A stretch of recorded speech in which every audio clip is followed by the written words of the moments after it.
May special lane alang sa tulo ka mga vaccination site alang sa mga senior citizens nga mag-walk-in. Ang report ni Marie Dumabo.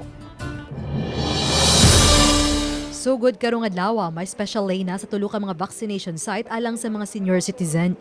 Gitumong kini aron maatiman ang mga senior citizen nga wa pa makarehistro nga gustong mag-walk-in.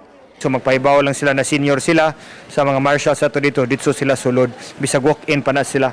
So mo na lang natong gibuhat karon din ang uban mo gyapon to ang tawgon lang nato ang kinsay naka-register. Nakabakuna na ang dakbayan og 7,469 ka mga senior citizen o dul-ana sa 38% sa populasyon sa mga senior citizen.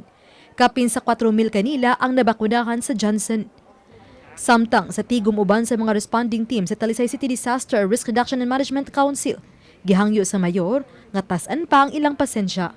Nakadawat siya og taho nga pipila kanila gikasab-an sa pamilya sa COVID patients. Gipasaligan sila sa mayor nga may gitagana na alang sa ilang panginahanglan. I wanted them to hear from the city mayor himself na ako na naka-appreciate ko sa tanan nilang gibuhat karon kaysa tanan nilang giatubang karon di gyud lalim.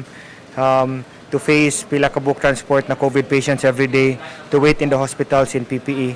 Maximum tolerance, people are hurting, people are grieving sad now. Ato lang sad silang sabton. Ang ako na lang yun is kanang kubawa man ta to the best of our capabilities ato lang yung buhaton ng tanan natong makaya. Ang ambulances na to mo wait between 14 to 16 hours, and then yesterday we already have 24 hours na nga waiting. So that means to say nagkalala na dili lang in town pag kasaba na mga staff if ever madugay. Siyempre madugay jud because we are waiting for the ambulance to arrive before we can go there sa inyo. Oh, nya mag-decontaminate pa na. Uba ni John Sulon. Ako si Marie Dumabok.